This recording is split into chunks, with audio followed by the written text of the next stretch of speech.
ঘরের মাঠে ওয়েস্ট ইন্ডিজের বিপক্ষে ৩-০ ব্যবধানে টি-টোয়েন্টি সিরিজ হারার পর আরও একটি টি-টোয়েন্টি সিরিজ খেলতে যাচ্ছে লিটন দাসের দল। আয়ারল্যান্ডের বিপক্ষে আগামী ২৬শে নভেম্বর থেকে টি-টোয়েন্টি সিরিজ শুরু হবে চট্টগ্রামে।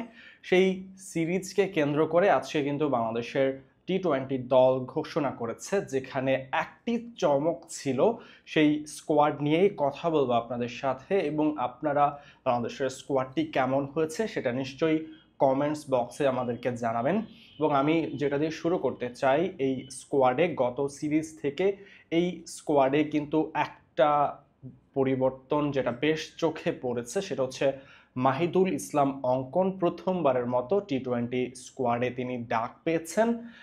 এর আগে তিনি টেস্ট এবং ওয়ানডে দলে ডাক পেয়েছিলেন, টেস্টটা নিয়মিতই খেলছেন। ওয়েস্ট ইন্ডিজ সিরিজে প্রথমবারের মতো ওয়ানডে দলে তিনি ডাক পেয়েছিলেন।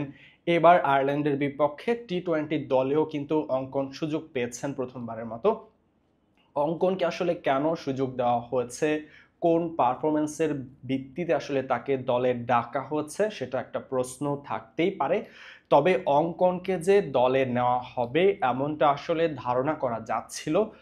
তিনি আসলে অনেকটা লম্বা সময় ধরে ঘরোয়া ফরম্যাটে দুর্দান্ত পারফর্ম করছিলেন, তবে তার আসলে সেই সুযোগটা আসছিল না।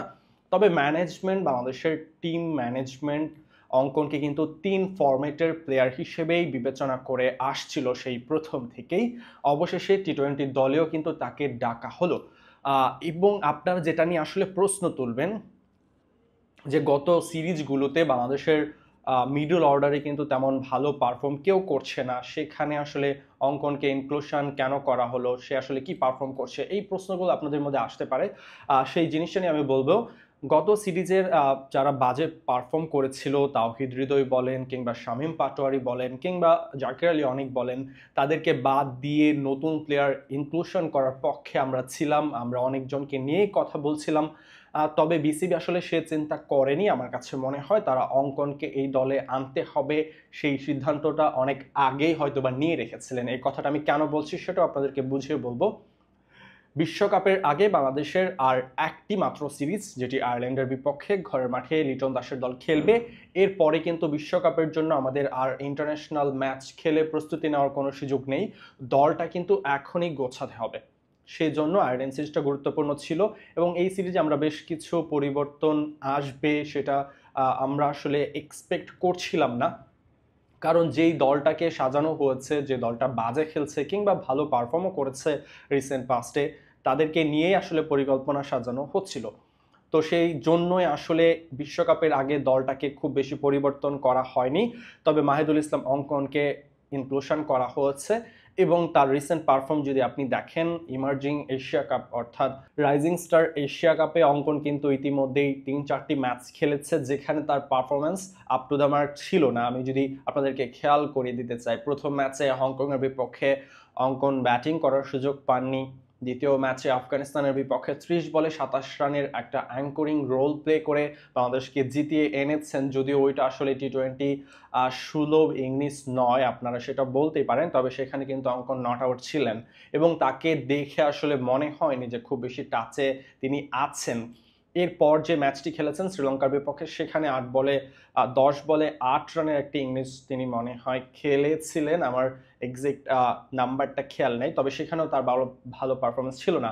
এবং ভারতের বিপক্ষে তিনি তো সেমিফাইনাল ম্যাচে একেবারেই ব্যর্থ হয়েছেন। তো টি-টোয়েন্টি ইংলিশে আসলে তার ভালো পারফর্ম রিসেন্ট পাস্টে খুব একটা নেই। এরপরেও অঙ্কনকে দলে ঢোকানো হয়েছে, সেটা হচ্ছে অনেকটা দীর্ঘমেয়াদী একটা পরিকল্পনার ফল বলেই মনে হচ্ছে, এবং এই সিদ্ধান্তটা নির্বাচকরা হয়তো অনেক আগেই নিয়ে রেখেছেন। এবং আরেকটা জিনিস মনে করে দিতে চাই, অনেকে ভাবছিলেন আকবর আলী, ইয়াসির আলী, তাদেরকে আসলে ইমার্জিং এশিয়া কাপের পারফরমেন্সের উপর বিবেচনা করে জাতীয় দলে নেওয়া হতে পারে বা বিবেচনা করা হতে পারে। তবে যেহেতু সামনে একটা বিশ্বকাপ, সেই ক্ষেত্রে বাংলাদেশের ম্যানেজমেন্ট আসলে চায়নি দলটা ভেঙে যাক, জাকির আলী, অনেক হৃদয় যারা এতদিন ধরে খেলছেন তারা যেন বাদ না পড়ে, সেই জিনিসটা তারা চেষ্টা করেছেন। এজন্য আসলে নতুন কাউকে এই দলে দেখা যায়নি। শামীম হোসেন পাটোয়ারি আসলে এই সিরিজে বাদ পড়েছেন। তিনি গত সিরিজে ব্যাট হাতে তেমন একটা পারফর্ম করতে পারেননি। একটা ম্যাচে 4 বলে 1 এবং আরেকটা ম্যাচে গুরুত্বপূর্ণ সময়ে তিনি 2 বলে 1 রান করে আউট হয়ে গিয়েছিলেন এবং পরবর্তী যে 3 নম্বর ম্যাচটা ছিল ওয়েস্ট ইন্ডিজের বিপক্ষে, সে ম্যাচে কিন্তু শামীম হোসেন পাটোয়ারিকে আর সুযোগ দেওয়া হয়নি।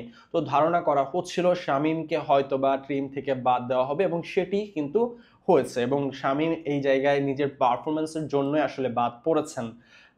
আরেকটি জিনিস জানিয়ে রাখি যে এই স্কোয়াডে যদি আপনি তাকান দেখবেন মোহাম্মদ সাইফুদ্দিন কিন্তু দলে আবারও এসেছেন। তিনি কিন্তু গত সিরিজে তার সাথে একটা বাজে আচরণ বিসিবি করেছিল, এমনটি আমরা আপনাদেরকে জানিয়েছিলাম যে দলের সাথে প্র্যাকটিস করার জন্য বা স্কোয়াডে আছেন এমনটা ভেবে সাইফুদ্দিন কিন্তু চট্টগ্রামে চলেও গিয়েছিল। এরপরে তিনি আসলে স্কোয়াডে ছিলেন না। তো ব্যাপারটা অনেক দুঃখজনক ছিল একজন প্লেয়ারের জন্য, সেটা নিয়ে আমরা নিউজ করেছিলাম, আমরা আপনাদেরকে জানিয়েছিলাম।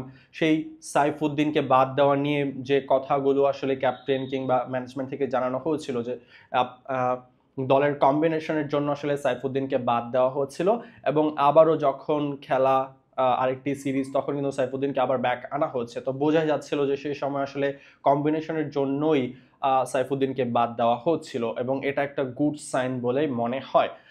আরেকটা জিনিস জানিয়ে রাখি যে স্কোয়াডটি যদি আপনাদেরকে জানাই স্কোয়াডে কারা আছেন কিংবা কেউ বাদ পড়েছেন কিনা, সেই ক্ষেত্রে লিটন দাস অধিনায়ক, সাইফ হাসানকে ভাইস ক্যাপ্টেন রাখা হয়েছে, তানজিদ হাসান তামিম আছেন, পারভেজ হোসেন ইমন আছেন, তাওহিদ হৃদয়, জাকির আলী অনিক, নুরুল হাসান সোহানকে এবারও দলে রাখা হচ্ছে, মাহিদুল ইসলাম অঙ্কন, নিউলি ইনক্লিশন, মেহেদি হাসান, রিশাদ হোসেন, নাসুম আহমেদ, মোস্তাফিজুর রহমান, তানজিম সাকিব এবং শরীফুল সাইফুদ্দিন।